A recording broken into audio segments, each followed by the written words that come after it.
রাষ্ট্রের গুরুত্বপূর্ণ সংস্কার প্রশ্নে কমিশনের অপেক্ষায় বসে থাকবে না সরকার। রোববার দুপুরে রাজধানীর আগারগাঁওয়ের এক মত বিনিময় সভায় এ মন্তব্য করেছেন আইন উপদেষ্টা আসিফ নজরুল। তিনি আরও বলেন, ক্ষমতা ছাড়ার আগে শেখ হাসিনা 2 সপ্তাহে কমপক্ষে 1000 মানুষকে হত্যা করেছেন। তথ্য অধিকারের গুরুত্ব তুলে ধরতে মতবিনিময় সভার আয়োজন করে এনজিও বিষয়ক ব্যুরো ও তথ্য অধিকার ফোরাম। স্বচ্ছতা ও জবাবদিহিমূলক সুশাসন প্রতিষ্ঠায় তথ্য অধিকার, এনজিওদের সহায়ক ভূমিকা শিরোনামে এ আলোচনায় টিআইবির নির্বাহী পরিচালক ডক্টর ইফতেখারুজ্জামান বলেন, সুপারিশ অনুযায়ী তথ্য অধিকার কমিশন পুনর্গঠন করতে হবে, তথ্য অধিকার আইন সংস্কার করতে হবে। এক কর্তৃত্ববাদ থেকে দেশ আরেক কর্তৃত্ববাদে যাচ্ছে কিনা সে প্রশ্নও তোলেন তিনি। আমরা যেটি দেখতে পাচ্ছি, আমরা এক ধরনের কর্তৃত্ববাদের জঞ্জাল থেকে আরেক ধরনের কর্তৃত্ববাদের দিকে ধাবিত হচ্ছে কিনা সেটা নিয়ে কিন্তু আমার শঙ্কা আছে। এমন কথা বলা হচ্ছে আজকে 2 দিন পর হয়তো এনজিওর কাছে নির্দেশনা আসতে পারে, লিখিত বা অলিখিত, যে যারা নারী অধিকার ভিত্তিক কাজ করে, ওদের আদিবাসী অধিকার ভিত্তিক কাজ করে, জেন্ডার ডাইভার্সিটি নিয়ে কাজ করে, যারা সেক্সুয়াল ওরিয়েন্টেশনের যারা মাইনরিটি তাদের অধিকার নিয়ে কাজ করে, তাদের ফান্ড রিলিজ করা যাবে না, এই নির্দেশনা আসতে পারে। So we have to be all very careful. তথ্য অধিকার নিশ্চিতের আন্দোলন ঝিমিয়ে পড়েছে মন্তব্য করে আইন উপদেষ্টা বলেন, তথ্য অধিকার ঠিক না থাকলে কোনো অধিকারই নিশ্চিত হবে না। এখন সমস্যাটা হয়েছে কি, যখন এই আইনটা হয়, এই আন্দোলনের সাথে শাহিনা আপা কারেক্টলি বলেছে, আমি ইনভলভ ছিলাম। ঢাকার বাইরে বিভিন্ন পরামর্শমূলক সভা হয়েছে, অন্তত 2 জায়গায় গিয়েছিলাম, মনে আছে। তারপর কেন জানি আমাদের আন্দোলনটা ঝিমিয়ে গেছে। আমরা, বদিউল আলম মজুমদার ভাই কারেক্টলি বলেছে, আমরা তথ্য অধিকারকে একটা আন্দোলনে রূপান্তরিত করতে পারি নাই। আপনাদের একটা জিনিস বলে দেই যে আপনারা সংস্কার কমিশন হবে, বিভিন্ন বিষয়ে সংস্কার কমিশন রিপোর্ট দিবে, আমরা কিন্তু এই জন্য বসে থাকবো না। যে সমস্ত ক্ষেত্রে এখনই সংস্কার সম্ভব সেই সমস্ত ক্ষেত্রে আমরা আগেই করে ফেলবো। আগের সরকার বাংলাদেশে এক জঘন্য শাসনের উদাহরণ তৈরি করেছে মন্তব্য করে আসিফ নজরুল বলেন, শেখ হাসিনা 2 সপ্তাহে অন্তত 1000 মানুষ হত্যা করেছেন। শাহাদাত স্বপন, ইন্ডিপেন্ডেন্ট নিউজ, ঢাকা। সংবিধান সংশোধন করার অধিকার শুধুমাত্র নির্বাচিত রাজনৈতিক সরকারের আছে বলে মন্তব্য করেছেন বিএনপির স্থায়ী কমিটির সদস্য অবসরপ্রাপ্ত মেজর হাফিজ উদ্দিন আহমেদ। রোববার দুপুরে ঢাকা রিপোর্টার্স ইউনিটি ডিআরইউতে আয়োজিত এক আলোচনা সভায় কথা বলেন তিনি। দেশের সামগ্রিক রাজনৈতিক পরিস্থিতি নিয়ে এই আলোচনা সভার আয়োজন করে জাতীয়তাবাদী মুক্তিযোদ্ধা দল। সভায় ছাত্র জনতার আন্দোলনে যারা শহীদ ও আহত হয়েছেন তাদের পরিবারের জন্য বীর ভাতা দেওয়ার দাবি জানিয়েছেন অবসরপ্রাপ্ত মেজর হাফিজ উদ্দিন আহমেদ। বলেন, এই অন্তর্বর্তী সরকারের অনেকে 111 সরকারের সাথে জড়িত ছিল, তাদের বিষয়ে সতর্ক হওয়া উচিত। হাফিজ উদ্দিন বলেন, উপদেষ্টাদের উচিত জুলাই বিপ্লবের চেতনাকে ধারণ করা। এই দেশে সংবিধান সংশোধন করার অধিকার একমাত্র নির্বাচিত জনপ্রতিনিধিদের, এই কথাটি ভুলে যাবেন না। যতই পিএইচডি ডিগ্রি থাকুক, এটা দিয়ে আপনারা সংবিধান সংশোধন করতে পারবেন না। আপনারা সুপারিশমালা দিতে পারেন, রাজনৈতিক দল সমূহের সাথে আলাপ আলোচনা করে দেখতে পারেন। রাজনৈতিক দল যদি গ্রহণযোগ্য মনে করে, এটি তাদের নির্বাচনী ইশতেহারে দিয়ে জনগণের ম্যান্ডেট তারা নিয়ে নেবেন। পলিথিন ব্যাগের ব্যবহার বন্ধে এবার মাঠে নামছে শিক্ষার্থীরা। রাজধানীর বাজারে অভিযানের জন্য এরই মধ্যে গঠন করা হয়েছে বেশ কিছু টিম। সোম ও মঙ্গলবার প্রাথমিক প্রশিক্ষণ শেষে মাঠে নামবেন এসব শিক্ষার্থী। রোববার আগারগাঁওয়ে এক অনুষ্ঠানে এসব কথা জানিয়েছেন পরিবেশ উপদেষ্টা সৈয়দা রিজওয়ানা হাসান। রাজধানীর আগারগাঁওয়ে পরিবেশ অধিদপ্তর ভবনে নিষিদ্ধ পলিথিন ব্যাগের বিকল্প পণ্য নিয়ে সরকারি ও বেসরকারি উদ্যোক্তাদের মেলা, যেখানে পাট ও কাগজের নানা পণ্য প্রদর্শন করা হয়। একদিনের মেলার উদ্বোধন শেষে স্টল পরিদর্শন করেন পরিবেশ উপদেষ্টা সৈয়দা রিজওয়ানা হাসান। পাট ও কাগজের পণ্যের ব্যবহার দিন দিন বাড়ছে বলে জানান উদ্যোক্তারা। তরুণদের সারা খুবই পাচ্ছি, যেমন আমাদের এই ব্যাগগুলো আছে, যারা এনএমএ, যারা জেনজি আছে এবং যারা আলফা আছে, আমাদের এই ব্যাগগুলোতে আমরা ওদের পছন্দের ক্যারেক্টারগুলোকে আমরা প্রিন্ট করে দিই। এবং এই আমাদের যত এনএমই ফেস্ট আছে, আমরা একমাত্র যারা পাটের ব্যাগ আমরা তাদেরকে ব্যবহার করাতে পেরেছি। পলিথিনের বিকল্প আমাদের এখান থেকে নিতে হবে, বের করে ফেলতে হবে। এবং আমার মনে হয় আর একটু গবেষণা দরকার আছে, যেটা এটা অন্তত 2 ঘন্টা 3 ঘন্টা আমরা পানিতে রাখতে পারি। পরে নিষিদ্ধ পলিথিন, পলিপ্রোপাইলিন শপিং ব্যাগের বিকল্প পণ্য চালু করা বিষয়ে সেমিনারে অংশ নেন উপদেষ্টা। সরকারের পরিকল্পনা তুলে ধরেন তিনি। একটা শিক্ষার্থীদের তালিকা করা হয়েছে কোন কোন স্কুল কলেজ, সেটা আগামীকাল ওদেরকে এখানে একটা ওরিয়েন্টেশন দেওয়া হবে। ওরা কেবল উদ্বুদ্ধকরণের কাজটা করবে, আর হয়তো সকলের হাতে একটা করে পোস্টার থাকবে পলিথিন ব্যাগের ক্ষতিকর দিকগুলো নিয়ে। পাট শিল্পকে ফিরিয়ে আনার কথাও জানান তিনি। বলেন, ডিসেম্বর থেকে সচিবালয়ে পলিথিন মুক্ত হবে। আমরা এই অভিযানটা কিন্তু আমরা থামাবো না। 1 নভেম্বর থেকে তাদের পলিথিন উৎপাদনকারী কারখানাগুলোতে অভিযানটা শুরু হয়ে যাবে। দেখেন, এই জিনিসটা নিষিদ্ধ 2000 সাল থেকে। তারা এই 2000 সাল থেকে 2024 সাল পর্যন্ত একটা নিষিদ্ধ পণ্য উৎপাদনের কাজে জড়িত ছিল। বাজারের জন্য সবাইকে পাটের ব্যাগ ব্যবহারের আহ্বানও জানান সৈয়দা রিজওয়ানা হাসান। বাসা থেকে নিজেরা একটা ব্যাগ নিয়ে যাই, মানুষকে এই অভ্যস্ততায় আমাদেরকে আনতে হবে। আল আমিন হক অহন, ইন্ডিপেন্ডেন্ট নিউজ, ঢাকা। জাহাঙ্গীরনগর বিশ্ববিদ্যালয়ের সাবেক ছাত্রলীগ নেতা শামীম মোল্লা হত্যা মামলায় এজাহারভুক্ত আরও এক আসামিকে গ্রেপ্তার করেছে পুলিশ। এ নিয়ে দুজনকে গ্রেপ্তার করা হলো। রাতে রাজধানীর উত্তরা থেকে তাকে গ্রেপ্তার করে আশুলিয়া থানা পুলিশ। গ্রেপ্তার সাইফুল ইসলাম হত্যা মামলার 4 নম্বর আসামি এবং বিশ্ববিদ্যালয়ের ফার্মেসি বিভাগের 52তম ব্যাচের শিক্ষার্থী। রিমান্ড আবেদন সহ তাকে দুপুরে আদালতে পাঠানো হবে জানিয়ে পুলিশ বলছে, হত্যা মামলার বাকি আসামিদের গ্রেপ্তারে অভিযান চলছে। 18 সেপ্টেম্বর জাহাঙ্গীরনগর বিশ্ববিদ্যালয় ক্যাম্পাসে একদল শিক্ষার্থী শামীম মোল্লাকে পিটিয়ে গুরুতর আহত করে। পরে তাকে আশুলিয়া থানা পুলিশের কাছে সোপর্দ করা হয়। আহত শামীম মোল্লাকে হাসপাতালে নিয়ে গেলে চিকিৎসক মৃত ঘোষণা করেন। এই ঘটনায় 8 শিক্ষার্থীকে সাময়িক বহিষ্কার করে আশুলিয়া থানায়। তাদের বিরুদ্ধে হত্যা মামলা করেছে বিশ্ববিদ্যালয় কর্তৃপক্ষ। শামীম মোল্লা হত্যা মামলার একজন আসামি সাইফুল ইসলামকে আমরা আমার এই পুলিশ তদন্ত এবং এই মামলার আয়ু অলোক কুমারদের নেতৃত্বে ঢাকার বিএমপি থেকে তাকে গ্রেপ্তার করতে সক্ষম হয়েছে। সমবায় ব্যাংকের 12,000 ভরি স্বর্ণের হদিস মিলছে না, যার বর্তমান বাজার দর প্রায় 163 কোটি টাকা। রোববার কুমিল্লায় পল্লী উন্নয়ন একাডেমিতে এলজিআরডি উপদেষ্টা জানান, এ বিষয়ে অনুসন্ধান শেষে ব্যাংকের 7 কর্মকর্তার বিরুদ্ধে চার্জশিট দিয়েছে দুদক। তবে সমবায় ব্যাংকের কর্মকর্তারা জানান, নারায়ণগঞ্জ কোঅপারেটিভ লিমিটেড নামে একটি প্রতিষ্ঠান এ স্বর্ণ লোপাট করেছে। তাদের বিরুদ্ধে মামলাও করা হয়েছে। সমবায় ব্যাংকের মতিঝিলের এই শাখা থেকে 2020 সালে 4 মাসে 12,000 ভরি স্বর্ণ উধাও করে দেয় নারায়ণগঞ্জ কোঅপারেটিভ ক্রেডিট লিমিটেড নামে একটি প্রতিষ্ঠান। এমন অভিযোগে 2021 সালে প্রতিষ্ঠানটির বিরুদ্ধে মামলা করে সমবায় ব্যাংক। ব্যাংকের এক কর্মকর্তা জানান, নারায়ণগঞ্জ কোঅপারেটিভ ক্রেডিট লিমিটেড গ্রাহকের 12,000 ভরি স্বর্ণ জমা রাখে সমবায় ব্যাংকের ভল্টে। পরে ভুয়া কাগজপত্র বানিয়ে ব্যাংকের ভল্ট থেকে স্বর্ণ নিয়ে যায় কোম্পানিটি। ব্যাংকের যে টাকাটা ব্যাংকের টাকা দিয়ে নিতে, তার জন্য এখানে যখন তারা ছিল ওই সেকশন তারা চালাইতো, তারা এটা অন দ্য স্পটে বুঝতে পারে নাই। কারণ কাস্টমার দিতেছে, টাকা নিতেছে, আমার গোল্ড নিতেছে, টাকা দিতেছে, গোল্ড দিয়ে ক্লিয়ারেন্স হয়, গোল্ড নিয়ে দিতেছে, টাকা দিতেছে। এই জন্য তখন এটা আদৌ কি ঋণ গ্রহীতা নিতেছে না অন্য কেউ নিতেছে, তখন তো অন দ্য স্পটে বুঝে নেই। এলজিআরডি উপদেষ্টা হাসান আরিফ রোববার কুমিল্লার এক অনুষ্ঠানে 12,000 ভরি স্বর্ণ লোপাটের ঘটনা জানান। বলেন, বিষয়টি তদন্ত করছে দুদক।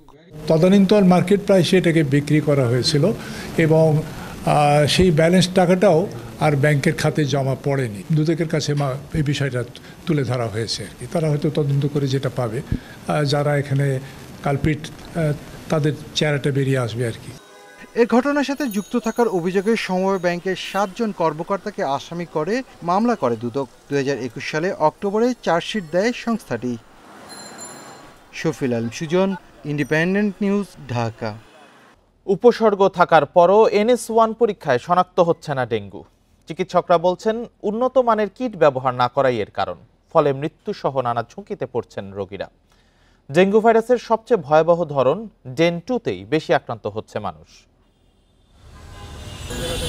কিছুদিন ধরেই বাড়ছে ডেঙ্গুর প্রকোপ। রোগীর সংখ্যার সাথে পাল্লা দিয়ে বাড়ছে মৃত্যুর সংখ্যাও। চলতি বছর প্রাণহানি ছাড়িয়েছে 150। আগস্ট থেকে অক্টোবরকে ডেঙ্গুর পিক সিজন বলা হয়। বৃষ্টি, এডিস মশার ঘনত্ব সহ নানা বিষয় বিবেচনায় ডেঙ্গুর সর্বোচ্চ সংক্রমণের মাস সেপ্টেম্বর। তবে অক্টোবরেও থাকবে এর প্রকোপ। চিকিৎসকরা বলছেন, অনেক সময় পরীক্ষায় ডেঙ্গু ধরা পড়ে না, ফলে শেষ মুহূর্তে হাসপাতালে গিয়েও তেমন কিছু করার থাকে না। কিন্তু দুঃখের বিষয় হচ্ছে NS1 নেগেটিভ হওয়ার কারণে অনেকগুলো রোগী বাসায় থেকে যায়, বাসায় স্টে করে, এবং যখন আমাদের কাছে আসে একদম খারাপ অবস্থায় আসে, ব্লিডিং নিয়ে আসে, প্রেশার নাই, আপনার পালস নাই, বুকে পানি, পেটে পানি, অজ্ঞান, কিছু নেই। আমাদের কমিউনিটিতে এখন বলছি সবচেয়ে বেশি সেরোটাইপ 2 আর সেরোটাইপ 3 আছে, এবং এই সেরোটাইপ 2 সেন্সিটিভিটি বলা হচ্ছে অনেক কম NS1 কিটে। ডেঙ্গু রোগ ডায়াগনোসিসের জন্য NS1 এর উপর টোটালি ডিপেন্ড করি না। আমরা এখন খুঁজি ওয়ার্নিং সাইন আছে কিনা, আমরা এখন খুঁজি প্লাজমা লিকেজ হয় যখন, তখন কিছু কিছু সাইন সিমটম পাই আমরা। সাধারণ মানুষের অভিযোগ, মশা নিয়ন্ত্রণে কার্যকর পদক্ষেপ নেয়নি সিটি কর্পোরেশন। সিটি কর্পোরেশনকে আরও দায়িত্বশীল এবং যত্নশীল হওয়া উচিত, কারণ ডেঙ্গুর প্রকোপ যেভাবে বাংলাদেশে বাড়তেছে। বমির সাথে ব্লিডিং হতো, তারপর গাম ব্লিডিং হতো, দাঁতের প্রতিটা মাড়িতে রক্ত বের হতো। তবে সিটি কর্পোরেশনের দাবি তাদের চেষ্টার কোনো কমতি ছিল না। ফগিং করছে, লার্ভিসাইডিং করছে, এইভাবে অ্যাকশন আমাদের চলছে। কিছু মেশিনপত্র, আমাদের ইকুইপমেন্টস ডিস্ট্রয় হয়েছে, বাট আমরা সেটাকে রিপ্লেস করতে সক্ষম হয়েছি। ফুল সুইংয়ে আমাদের কাজ অন আছে। প্রতিদিনই হাসপাতালগুলোতে বাড়ছে ডেঙ্গু আক্রান্ত রোগীর সংখ্যা। চিকিৎসকরা বলছেন, দ্রুত ডেঙ্গু নিয়ন্ত্রণে কার্যকর পদক্ষেপ না নিলে হয়তো ভবিষ্যতে মহামারীতে রূপ নিতে পারে। তাই দ্রুত এডিস মশা নিয়ন্ত্রণে কার্যকর পদক্ষেপ নেওয়ার তাগিদ বিশেষজ্ঞদের। মাহমুদ শরীফ, ইন্ডিপেন্ডেন্ট নিউজ, সোহরাওয়ার্দী হাসপাতাল, ঢাকা। সাংবাদিকদের বিরুদ্ধে হয়রানিমূলক মামলা প্রত্যাহারের দাবি জানিয়েছেন নেতারা। রোববার দুপুরে ঢাকা রিপোর্টার্স ইউনিটিতে মানববন্ধন থেকে দাবি জানানো হয়। সাংবাদিকদের অভিযোগ, ওরিয়ন গ্রুপের দুর্নীতি নিয়ে অনুসন্ধানী সংবাদ করায় ইন্ডিপেন্ডেন্ট টেলিভিশন ও দেশ টিভির প্রতিবেদকদের বিরুদ্ধে হয়রানিমূলক মামলা করা হয়েছে। বিদ্যুৎ কেন্দ্র ও গুলিস্তান ফ্লাইওভারের দুর্নীতির খবর প্রকাশ করায় ইন্ডিপেন্ডেন্ট টেলিভিশন ও দেশ টিভির বিরুদ্ধে 4টি মামলা করেছে ওরিয়ন গ্রুপ। 2টি টেলিভিশনের প্রতিবেদকের বিরুদ্ধে হয়রানিমূলক মামলার প্রতিবাদে মানববন্ধন করেছে ডিআরইউ। এতে বিভিন্ন গণমাধ্যমের সাংবাদিক ও সংগঠনের নেতারা অংশ নেন। মানববন্ধনে সাংবাদিকরা অভিযোগ করেন, প্রভাবশালীরা সবসময়ই গণমাধ্যমের কণ্ঠরোধ করার চেষ্টা করেছে, কিন্তু সফল হয়নি। নতুন বাংলাদেশের এই উদয় পথে কেন এই মামলা, যে মামলাগুলো সাংবাদিকদেরকে সত্য প্রকাশ করার ক্ষেত্রে বাধা দেওয়া হচ্ছে, ভয় দেখানো হচ্ছে। সাংবাদিক নেতাদের সাফ কথা, মামলা দিয়ে সাংবাদিকদের রোখা যাবে না। যদি কেউ রিপোর্টের বিরুদ্ধে কোনো কথা থাকে তাহলে এটার নিয়ম রয়েছে। আপনারা রিজয়েন্ডার দিতে পারেন, আপনারা প্রেস কাউন্সিলে যেতে পারেন, কিন্তু এই মামলা কিসের ইঙ্গিত বহন করে? অবিলম্বে এই দুর্নীতিবাজদেরকে ধরতে হবে। ওরিয়ন গ্রুপ কোথা থেকে এসেছে? তাদের এত সাহস কোথা থেকে আসলো যে সংবাদকর্মীদের বিরুদ্ধে মামলা করে? তাদের দুর্নীতি প্রকাশ করার পরে অবিলম্বে মামলা তুলে না নিলে কঠোর আন্দোলনের হুঁশিয়ারি দেন সাংবাদিক নেতারা। যে প্রতিষ্ঠান মামলা করেছে, অবাক করার বিষয় হচ্ছে এই প্রতিষ্ঠান আসলে এই দেশে দুর্নীতির প্রতীক বলা যায়। এই দেশে একটি ব্যাংক ছিল, ওরিয়েন্টাল ব্যাংক। আপনারা খোঁজেন যে এই ব্যাংকটা এখন কোথায় আছে, কোথায় গেল? একটি ব্যাংক গিলে খেয়ে ফেলেছিল। সেই প্রতিষ্ঠানের কর্মকর্তারা এখন এই সময় এসে, মালিকরা এই সময় এসে সংবাদকর্মীদের বিরুদ্ধে মামলা করে। রিপোর্টাররা দেশের জন্য কাজ করে, তারা প্রফেশনাল রিপোর্ট করে, তাদের বিরুদ্ধে মিথ্যা মামলা, হামলা করলে সাংবাদিকরা বসে থাকবে না। অন্তর্বর্তী সরকারের সময়ও গণমাধ্যমের কাজে বাধা দেয়া দুঃখজনক বলে মন্তব্য করেন সাংবাদিকরা। ওরিয়ন গ্রুপের আরো বেশ কিছু দুর্নীতির তথ্য প্রমাণ আছে, যেগুলি ধারাবাহিকভাবে। Mahmudul Hasan, independent news, Dhaka. ঢল ও বৃষ্টি কমে আসায় তিস্তার পানি বিপদসীমার নিচ দিয়ে প্রবাহিত হচ্ছে। এতে নিচু এলাকা থেকে পানি নামছে। এ বিষয়ে আরো জানাতে লালমনিরহাট থেকে যুক্ত হয়েছেন সহকর্মী মাজহারুল ইসলাম। মাজহারুল ইসলাম, তিস্তার পানি বিপদসীমার নিচে নেমেছে, পরিস্থিতির কতটা উন্নতি দেখছেন?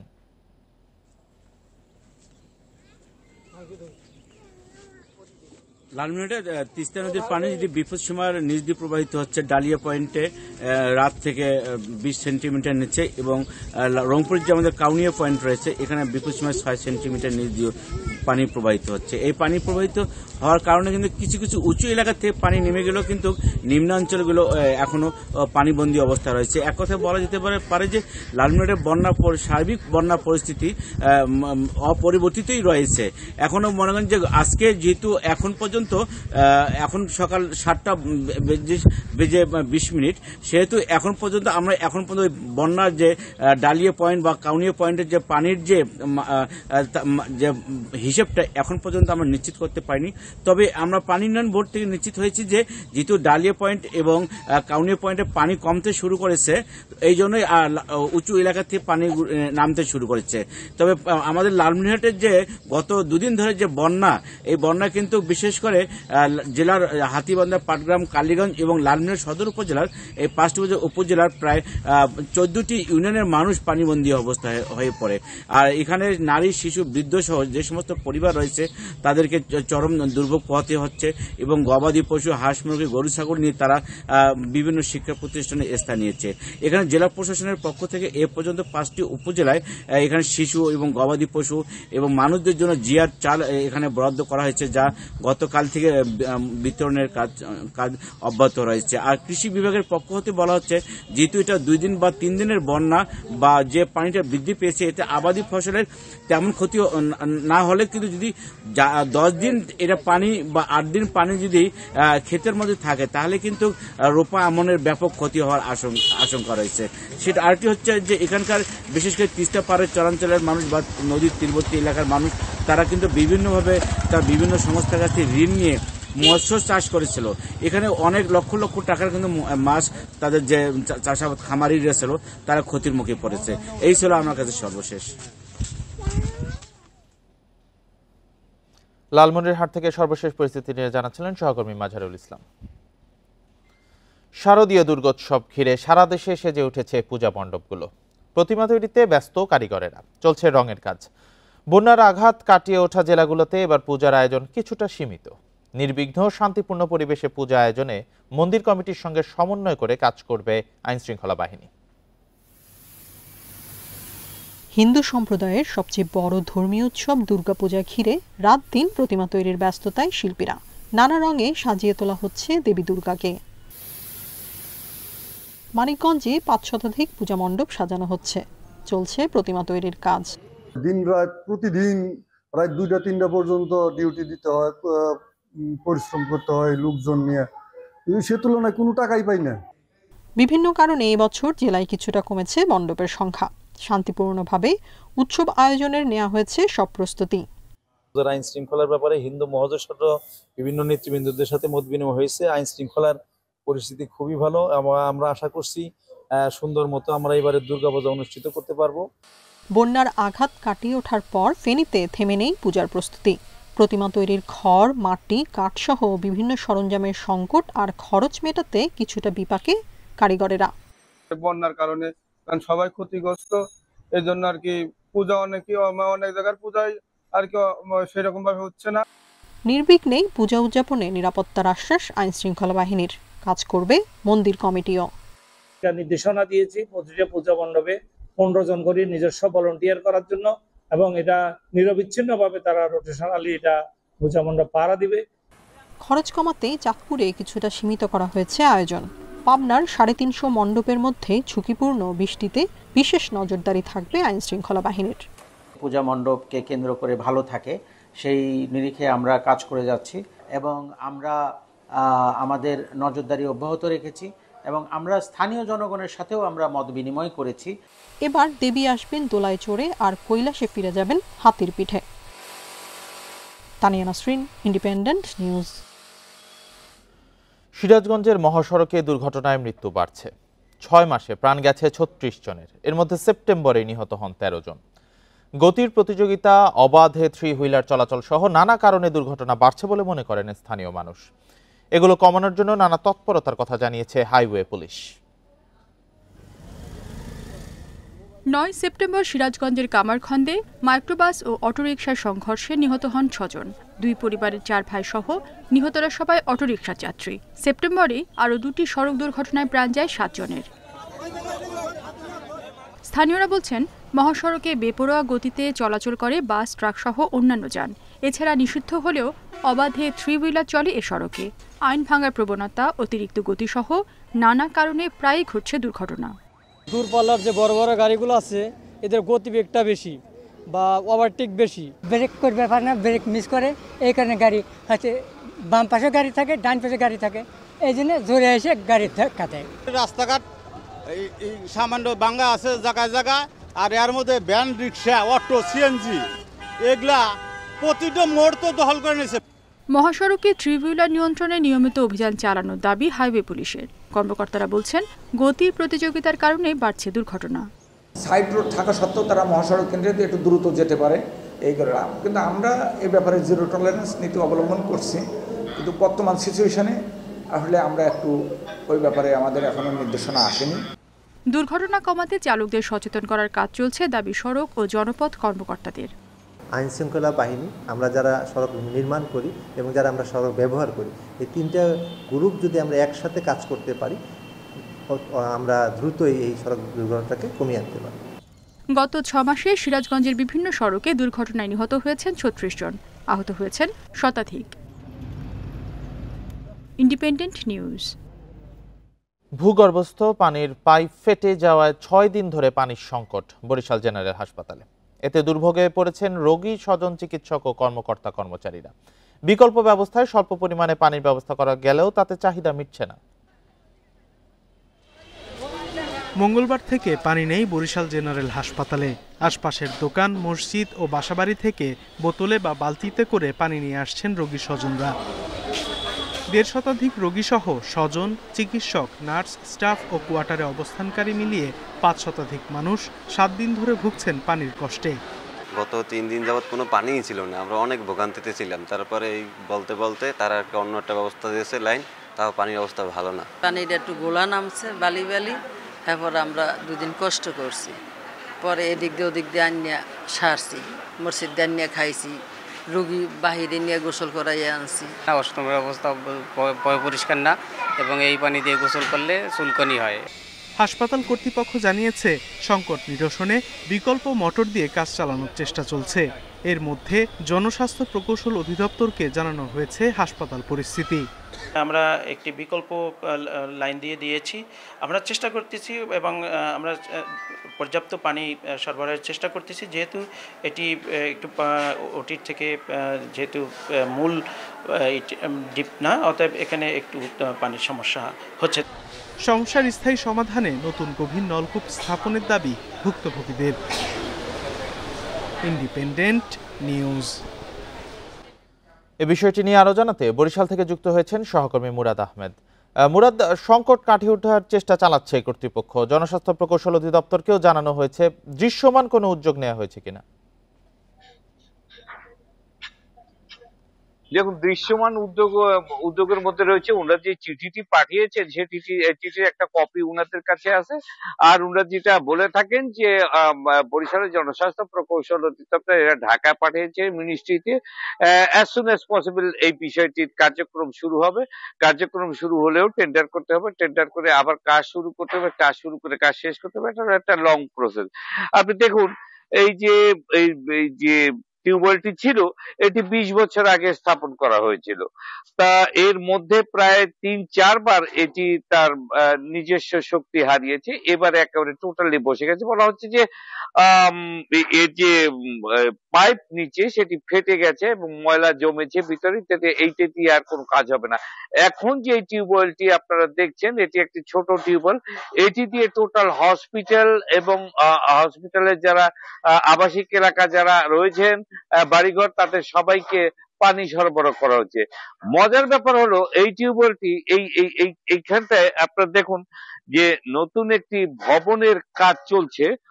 তো এই যে ভবনের কাজ চলছে, এইখানটায় একটি নার্সেস হোস্টেল ছিল। হ্যাঁ, তো পানি এখানে এতই খারাপ অবস্থা ছিল যে এখানে যে সমস্ত নার্সরা থাকতেন, তারা নিজেরা টাকা দিয়ে এই টিউবওয়েলটি বসিয়েছিল নিজেদের টাকায়।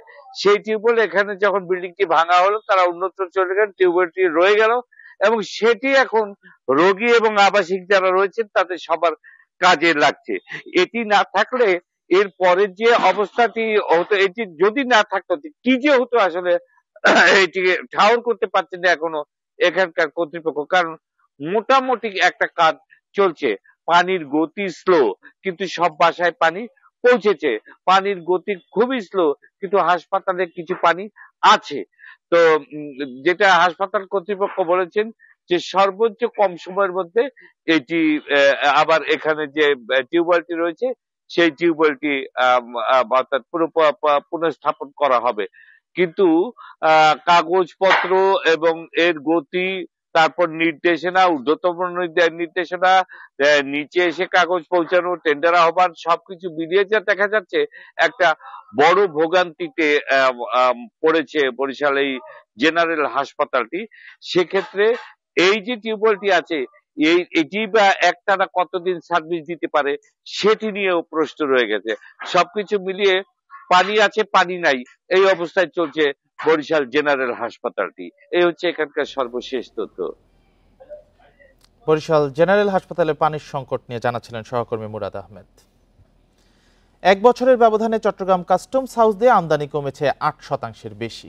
2023-24 অর্থ বছরের সাথে চলতি অর্থ বছরের জুলাই-আগস্ট মাসের আমদানি তথ্য বিশ্লেষণে এমন চিত্র উঠে এসেছে। সংশ্লিষ্টরা বলছেন এলসি জটিলতা, ডলারের মূল্য বৃদ্ধি, রাজনৈতিক অস্থিরতা সহ নানা কারণে প্রভাব পড়েছে আমদানি বাণিজ্যে। চট্টগ্রাম কাস্টম হাউসের তথ্য বলছে 2023-24 অর্থ বছরের জুলাই-আগস্ট মাসের আমদানির পরিমাণ ছিল 1,43 লাখ টনের বেশি। 2024-25 অর্থ বছরে একই সময়ে এই আমদানির পরিমাণ কমে দাঁড়ায় 1,31 লাখ টন। বছর ঘুরতেই 8% বেশি কমেছে আমদানি। শুল্ক কর্মকর্তারা বলছে সম্প্রতি ডলার ও এলসি জটিলতার পাশাপাশি ব্যাংকিং খাতে অস্থিরতা সামগ্রিক আমদানি বাণিজ্যে প্রভাব ফেলেছে। বিভিন্ন পরিস্থিতির কারণে, দেশের অভ্যন্তরীণ পরিস্থিতির কারণে ব্যাংক কিছুদিন বন্ধ ছিল। এলসি যদি আপনার ওপেন না হয় সেক্ষেত্রে তো এটা আমদানির পরিমাণটা কমে আসবেই। আমদানি সংশ্লিষ্টরা বলছে বৈশ্বিক অস্থির পরিস্থিতির প্রভাব পড়েছে অর্থনীতিতে। এছাড়া দেশের শিল্প খাতে আমদানি ঠিক থাকলেও বাণিজ্যিক খাতে পণ্য আমদানিতে ব্যবসায়ীরা উৎসাহ দেখাচ্ছে না। ইন্ডাস্ট্রিয়াল ইম্পোর্ট কিন্তু কমেনি, আপনি খেয়াল করবেন, কমেছে কিন্তু কমার্শিয়াল ইম্পোর্ট। তো যেটা হয়তো এরকমও হতে পারে যে অনেক আমদানিকারক এখন আর আমদানি করতে পারছেন না, রুগ্ন হয়ে গেছেন, ব্যাংকের টাকা দিতে পারছেন না, নতুন করে এলসি হচ্ছে না। রেডসির কারণে আমাদের যেখানে বিদ্রোহীদের আক্রমণের ফলে জাহাজের গড় 11 দিন গড় বেড়ে গেছে, এইসব বিভিন্ন কারণেই কিন্তু আমাদের অর্থনীতিতেও কিন্তু তার একটা প্রভাব কিন্তু পড়েছে। চট্টগ্রাম কাস্টম হাউস দিয়ে দেশের আমদানি রপ্তানি বাণিজ্যের 92% পরিচালিত হয়। অনুপম শীল, ইন্ডিপেন্ডেন্ট নিউজ, চট্টগ্রাম। চালের উৎপাদন সংকট না থাকলেও দামে নেই স্বস্তি। এই পরিস্থিতিতে ভারত চাল রপ্তানির নিষেধাজ্ঞা তুলে নেয় আমদানির সম্ভাবনা দেখছেন ব্যবসায়ীরা। তবে বাজার নিয়ন্ত্রণে ঢালাওভাবে আমদানিতে ঝাঁপিয়ে না পড়ে দেশীয় উৎপাদন বাড়াতে জোর দিচ্ছেন কৃষি অর্থনীতিবিদরা। সেই সাথে কারসাজি ঠেকাতে পদক্ষেপের তাগিদ তাদের। দেশের বাজারে চালের সংকট না থাকলেও স্বস্তি নেই দামে। 54 টাকার নিচে কেনা যাচ্ছে না মোটা চাল। সরু চালের দাম আরও চড়া। সরকারি হিসাবে গত বছরের একই সময়ের চেয়ে বাজারে চালের দাম প্রায় 10% বেশি। দাম বাড়ছে, আমাদের আয় বাড়ে না। যে বেতন পাই বেতনের দেখা যায় আমরা যে বাজার করে দেওয়া যায় আমাদের থাকে না। এ পরিস্থিতিতে 14 মাস পর চাল রপ্তানিতে বিধিনিষেধ প্রত্যাহার করে নিল ভারত। ব্যবসায়ীরা বলছেন প্রতিবেশী দেশ থেকে চাল আমদানি করতে পারলে দেশের বাজারে দামেও প্রভাব পড়বে। সরকার আমাদের চাল আমদানির বিষয়ে যদি অবাধ খুলে দেয় আর কি, তাতে করে দেখা যাবে চাল আমদানি করে বাজারটা অনেক কমে যাবে। সাধারণ মানুষ কি করবে, খুব কম দামে চাল কিনতে পারবে, খেতে পারবে। ভারত থেকে সবশেষ 2022-23 অর্থবছরে 10 লাখ মেট্রিক টন চাল আমদানির অনুমতি দিয়েছিল সরকার। ডলার সংকটে এসেছিল মাত্র 2 লাখ টন। তবে চাল আমদানির চেয়ে দেশে উৎপাদন বাড়ানোতে গুরুত্ব দিচ্ছেন কৃষি অর্থনীতিবিদরা। পাশাপাশি দাম নিয়ন্ত্রণে বাজারে কারসাজি ঠেকানোর তাগিদ তাদের। বাজারে সরবরাহটা স্বাভাবিক রাখা যাচ্ছে না, যে কারণে ক্ষণে ক্ষণে আমাদের বাজার ঊর্ধ্বমুখী হচ্ছে। এখন যে অবস্থা, তাতে স্বাভাবিকভাবেই সাধারণ মানুষের যথেষ্ট কষ্ট হচ্ছে এবং এই ক্ষেত্রে বাজারকে নিয়ন্ত্রণ করা দরকার। এখানে সরকারের যথেষ্ট কার্যকর ভূমিকা রাখার অবকাশ আছে। 2023 সালের জুলাই মাসে দেশের অভ্যন্তরীণ বাজারে সরবরাহ ও দাম নিয়ন্ত্রণে রাখতে চাল রপ্তানিতে নিষেধাজ্ঞা দেয় ভারত সরকার। Shahid Ahmed, independent news, Dhaka. আর এই ছিল এখনকার সংবাদে। ইন্ডিপেন্ডেন্ট টেলিভিশনের সব খবর আরো বিস্তারিত জানতে চোখ রাখুন ফেসবুক, ইউটিউব, এক্সে। এতক্ষণ যারা সাথে ছিলেন ধন্যবাদ সবাইকে।